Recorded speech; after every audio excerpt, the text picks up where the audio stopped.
तो आपका हार्दिक स्वागत है आपके अपने चैनल स्टडी पॉइंट पर। आपके लिए लेकर आए हैं इतिहास के कुछ मोस्ट इंपोर्टेंट क्वेश्चन। और दोस्तों आप चैनल पर नए आए हो तो चैनल को सब्सक्राइब कर लें, बेल आइकन प्रेस कर लें ताकि आने वाली वीडियो का नोटिफिकेशन मिले आपको सबसे पहले। और दोस्तों वीडियो अच्छी लगे तो दोस्तों में ज़रूर शेयर करें और दोस्तों हमारे चैनल को सब्सक्राइब करें। और दोस्तों इससे पहले की वीडियो आपने ना देखी हो तो हमारी प्लेलिस्ट से जाकर वहाँ से जाकर इससे पहले की वीडियो आप देख सकते हैं। और दोस्तों हमारे चैनल पर रोज़ इतिहास के 5 बजे क्वेश्चन आपको मिल जाएंगे। इसी के साथ चलते हैं दोस्तों आज की वीडियो के पहले प्रश्न की ओर। जैसे कि आज की वीडियो का पहला प्रश्न है, जैन परामर्श के अनुसार जैन धर्म में 24 तीर्थंकर हुए, इनमें से कौन सा सम्मिलित नहीं है? इनमें बताना है दोस्तों कौन सा मिलान सही नहीं है। तो दोस्तों इसका ऑप्शन नंबर ए है पहले ऋषभदेव या आदित्यनाथ, और ऑप्शन नंबर बी है दूसरे अजीतनाथ, ऑप्शन नंबर सी है 23वें पार्श्वनाथ, ऑप्शन नंबर डी है 24वें महावीर स्वामी, ऑप्शन नंबर ई है इनमें से कोई नहीं। तो दोस्तों इसका राइट आंसर हो जाएगा ऑप्शन नंबर ई, यानी इनमें से कोई नहीं। ये सभी बिल्कुल क्रम अनुसार, यानी पहले ऋषभदेव हैं और दूसरे अजीतनाथ हैं, 23वें पार्श्वनाथ हैं, 24वें महावीर स्वामी। यह तीर्थंकर बिल्कुल सही जैन धर्म के तीर्थंकर बताए गए हैं। और दोस्तों यह वेरी इंपॉर्टेंट है, यह अधिकतर एग्जामों में पूछ लिया जाता है। इसी के साथ चलते हैं दोस्तों अगले प्रश्न की ओर। जैसे कि अगला प्रश्न है, जैन धर्म का वास्तविक संस्थापक माना जाता है। तो दोस्तों इसका राइट आंसर हो जाएगा ऑप्शन नंबर ए, यानी महावीर स्वामी। महावीर स्वामी को जैन धर्म का वास्तविक संस्थापक माना जाता है। यह भी इंपॉर्टेंट क्वेश्चन है, इसे भी नोट कर लें। इसी के साथ चलते हैं दोस्तों अगले प्रश्न की ओर। जैसे कि अगला प्रश्न है दोस्तों, महावीर स्वामी से संबंधित कौन सा युग्म सही नहीं है? तो दोस्तों बताना है कौन सा युग्म सही नहीं है जो महावीर स्वामी से बने हैं। तो दोस्तों पहला ऑप्शन है महावीर स्वामी जी का जन्म 599 ईस्वी पूर्व कुंडल ग्राम में हुआ। ऑप्शन नंबर बी है पिता का नाम सिद्धार्थ और माता का नाम त्रिशला था। ऑप्शन नंबर सी है पत्नी का नाम यशोदा और पुत्री का नाम प्रियदर्शनी था। ऑप्शन नंबर डी है केवल्य ऋजुपालिका नदी के किनारे साल के वृक्ष के नीचे, यानी दोस्तों इन्हें ज्ञान की प्राप्ति साल के वृक्ष के नीचे ऋजुपालिका नदी के किनारे हुई थी। और दोस्तों ऑप्शन नंबर ई है इनमें से कोई नहीं। तो दोस्तों इसका राइट आंसर हो जाएगा ऑप्शन नंबर ई, यानी इनमें से कोई नहीं। इनमें से कोई नहीं यानी महावीर स्वामी से संबंधित यह चारों ऑप्शन बिल्कुल सही हैं। और दोस्तों यह अधिकतर एग्जामों में पूछे जाते हैं। इनके पिता का नाम, माता का नाम, पुत्र का नाम, पत्नी का नाम और ज्ञान की प्राप्ति अधिकतर पूछ ली जाती है। और दोस्तों इनका जन्म स्थान भी पूछ लिया जाता है, इन्हें नोट कर लें। और दोस्तों इसी के साथ चलते हैं अगले प्रश्न की ओर। जैसे कि अगला प्रश्न है, जैन तीर्थंकर ऋषभदेव तथा अष्टनमे का स्पष्ट उल्लेख करता है। तो दोस्तों इसका ऑप्शन नंबर ए है ऋग्वेद, ऑप्शन नंबर बी है यजुर्वेद, ऑप्शन नंबर सी है सामवेद, ऑप्शन नंबर डी है अथर्ववेद। तो दोस्तों इसका राइट आंसर हो जाएगा ऑप्शन नंबर ए, यानी ऋग्वेद जैन तीर्थंकर ऋषभदेव तथा अरिष्टनेमी का स्पष्ट उल्लेख करता है। इसी के साथ चलते हैं दोस्तों अगले प्रश्न की ओर। जैसे कि अगला प्रश्न है, किस जैन तीर्थंकर को नारायण का अवतार कहा जाता है? तो दोस्तों इसका ऑप्शन नंबर ए है महाबी को, ऑप्शन नंबर बी है नेमिनाथ को, ऑप्शन नंबर सी है ऋषभदेव को, ऑप्शन नंबर डी है अरिष्टनेमी को। तो दोस्तों इसका राइट आंसर हो जाएगा ऑप्शन नंबर सी, यानी ऋषभदेव को नारायण का अवतार बताया जाता है। और इसी के साथ चलते हैं दोस्तों अगले प्रश्न की ओर। जैसे कि अगला प्रश्न है, जैन मत के इतिहास के महत्वपूर्ण स्रोत ग्रंथ कपिल सूत्र का लेखक कौन था? तो दोस्तों बताना है जैन धर्म का ग्रंथ है कपिल सूत्र, इसका लेखक कौन था? तो दोस्तों इसका राइट आंसर हो जाएगा ऑप्शन नंबर बी भद्रबाहु। कपिल सूत्र को भद्रबाहु ने लिखा था। इसी के साथ चलते हैं दोस्तों अगले प्रश्न की ओर। जैसे कि अगला प्रश्न है, जैन धर्म के 3 सिद्धांत हैं। तो दोस्तों इसका राइट आंसर हो जाएगा ऑप्शन नंबर बी, यानी त्रिरत्न जैन धर्म के 3 सिद्धांत हैं। इसी के साथ चलते हैं दोस्तों अगले प्रश्न की ओर। जैसे कि अगला प्रश्न है, पार्श्वनाथ जैन धर्म के कौन से तीर्थंकर हैं? यह दोस्तों एग्जाम में अधिकतर पूछ लिया जाता है, इसे नोट कर लें। तो दोस्तों इसका ऑप्शन नंबर ए है पहले, ऑप्शन नंबर बी है दूसरे, ऑप्शन नंबर सी है 23वें, ऑप्शन नंबर डी है 24वें। तो दोस्तों पार्श्वनाथ 23वें तीर्थंकर हैं, यानी कि इसका right answer option number C हो जाएगा। इसी के साथ चलते हैं दोस्तों अगले प्रश्न की ओर। जैसे कि अगला प्रश्न है, प्रथम जैन सभा किस शासनकाल में हुई? तो दोस्तों इसका ऑप्शन नंबर ए है अजातशत्रु, ऑप्शन नंबर बी है Chandragupta Maurya, option number C है अशोक, ऑप्शन नंबर डी है समुद्रगुप्त। तो दोस्तों प्रथम जैन सभा चंद्रगुप्त मौर्य के समय में हुई थी, यानी कि इसका right answer option number B हो जाएगा। इसी के साथ चलते हैं दोस्तों अगले प्रश्न की ओर। जैसे कि अगला प्रश्न है, निम्न में से कौन सा एक प्रथम जैन संगीति के बारे में सत्य है? तो दोस्तों बताना है बिल्कुल सत्य, जैन धर्म की संगीति के बारे में कौन सा कथन सत्य है? तो दोस्तों इसका ऑप्शन नंबर ए है यह समुद्रगुप्त मौर्य के शासनकाल में आयोजित पाटलिपुत्र में हुई थी। तो दोस्तों इसका ऑप्शन नंबर बी है, इसमें जैन संप्रदाय दो समूह में बांटा गया, श्वेतांबर और दिगंबर। ऑप्शन नंबर सी है, यह सभा जैन धर्म उपदेशों के संकलन हेतु आयोजित की गई। तो दोस्तों इसका ऑप्शन नंबर डी है, ये सभी। तो दोस्तों इसका राइट आंसर हो जाएगा ऑप्शन नंबर डी, यानी ये सभी बिल्कुल सही हैं।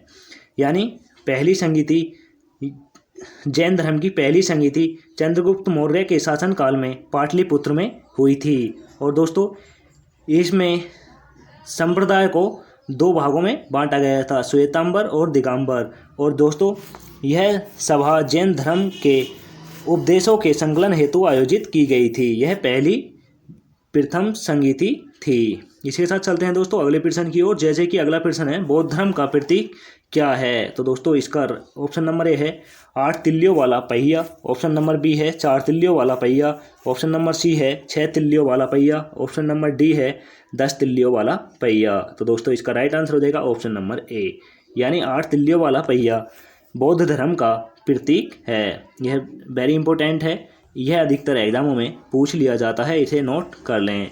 इसी के साथ चलते हैं दोस्तों अगले प्रश्न की ओर। जैसे कि अगला प्रश्न है, बौद्ध धर्म के प्रचार के लिए किस भाषा का प्रचार किया जाता है? तो दोस्तों इसका ऑप्शन नंबर ए है संस्कृत, ऑप्शन नंबर बी है पाली, ऑप्शन नंबर सी है प्राकृत, ऑप्शन नंबर डी है हिंदी। तो दोस्तों इसका राइट आंसर हो जाएगा पाली, यानी बौद्ध धर्म की प्रचार के लिए पाली भाषा का प्रयोग किया गया है। इसका right answer option number B हो जाएगा, इसे भी नोट कर लें। इसी के साथ चलते हैं दोस्तों अगले प्रश्न की ओर। जैसे कि अगला प्रश्न है, निम्नलिखित में से कौन सा गौतम बुद्ध के बारे में सुमेलित है? यानी बताना है दोस्तों कौन सा सही है गौतम बुद्ध जी के बारे में।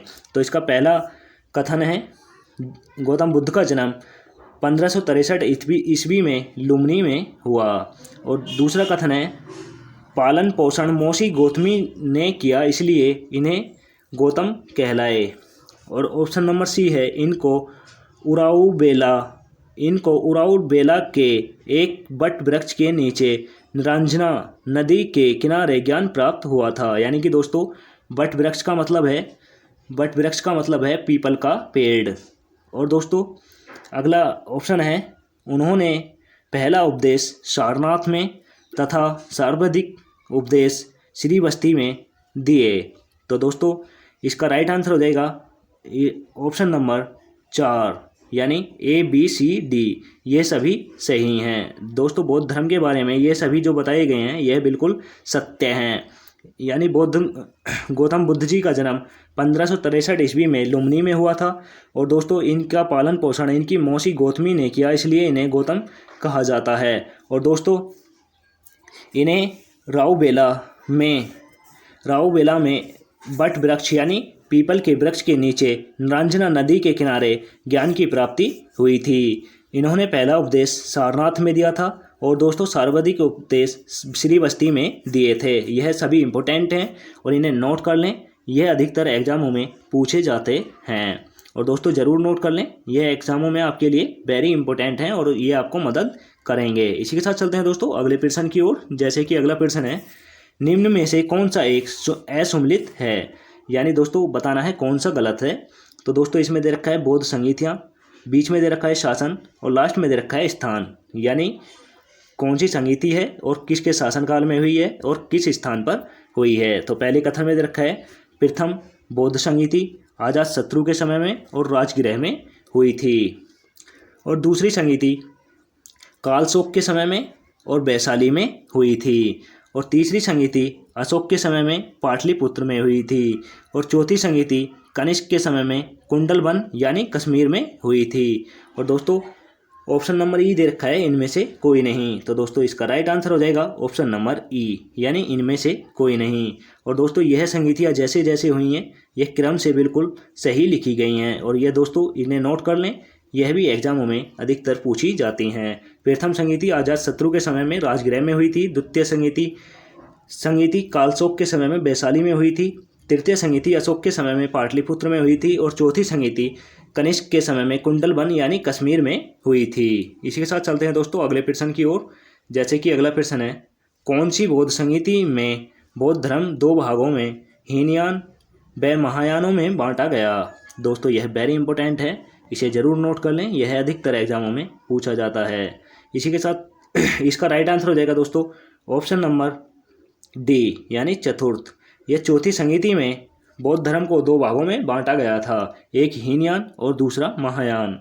इसी के साथ चलते हैं दोस्तों अगले प्रश्न की ओर। जैसे कि अगला प्रश्न है, बौद्ध धर्म की किस शाखा के अनुयायी बुद्ध को एक महापुरुष मानते हैं, भगवान नहीं तथा मूर्ति पूजा में विश्वास नहीं रखते। तो दोस्तों इसका ऑप्शन नंबर ए है हीनयान, ऑप्शन नंबर बी है महायान, ऑप्शन नंबर सी है ए व बी दोनों, ऑप्शन नंबर डी है इनमें से कोई नहीं। तो दोस्तों इसका राइट आंसर हो जाएगा ऑप्शन नंबर ए यानी हीनयान। हीनयान वाले बुद्ध को भगवान नहीं मानते और मूर्ति पूजा भी नहीं करते हैं।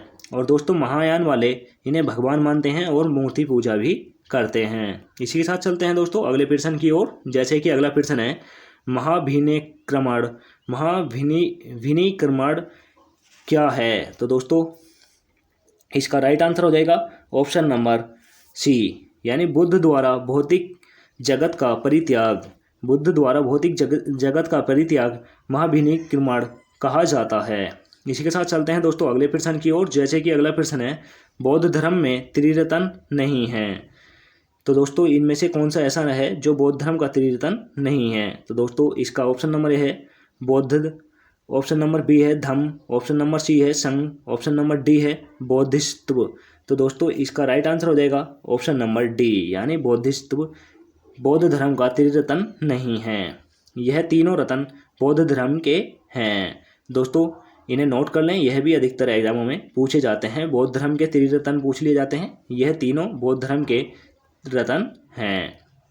इसी के साथ चलते हैं दोस्तों अगले प्रश्न की ओर। जैसे कि अगला प्रश्न है बौद्ध चरित्र जिसमें बौद्धों का रामायण कहा जाता है, इसके रचनाकार कौन हैं। तो दोस्तों बौद्ध चरित्र के रचनाकार कौन हैं जिसे बौद्धों की रामायण कहा जाता है। तो दोस्तों इसका ऑप्शन नंबर ए है अश्वघोष, ऑप्शन नंबर बी है वासुमित्र, ऑप्शन नंबर सी है बुद्धघोष, ऑप्शन नंबर डी है नागार्जुन। तो दोस्तों इसका राइट आंसर हो जाएगा ऑप्शन नंबर ए यानी अश्वघोष। अश्वघोष ने बुद्ध चरित्र की रचना की थी जिसे बौद्धों का रामायण कहा जाता है। यह भी दोस्तों पूछ लिया जाता है एग्जामों में, इसे भी नोट कर लें। इसी के साथ चलते हैं दोस्तों अगले प्रश्न की ओर। जैसे कि अगला प्रश्न है, कौन सी बौद्ध रचना गीता के समान पवित्र मानी जाती है। दोस्तों बताना है बौद्ध रचना कौन सी ऐसी रचना है जो गीता के समान मानी जाती है। तो दोस्तों इसका राइट आंसर हो जाएगा धम्मपद यानी ऑप्शन नंबर बी इसका राइट आंसर हो जाएगा। धम्मपद को गीता के समान पवित्र माना जाता है। और दोस्तों आपको वीडियो कैसी लगी कमेंट करके ज़रूर बताएं। और दोस्तों वीडियो अच्छी लगी हो तो दोस्तों में ज़रूर शेयर करें। और चैनल पर पहली बार आए हों तो चैनल को सब्सक्राइब कर लें, बेल आइकन प्रेस कर लें ताकि आने वाली वीडियो का नोटिफिकेशन मिले आपको सबसे पहले। और दोस्तों मिलते हैं नेक्स्ट वीडियो के साथ। जय हिंद, वंदे मातरम।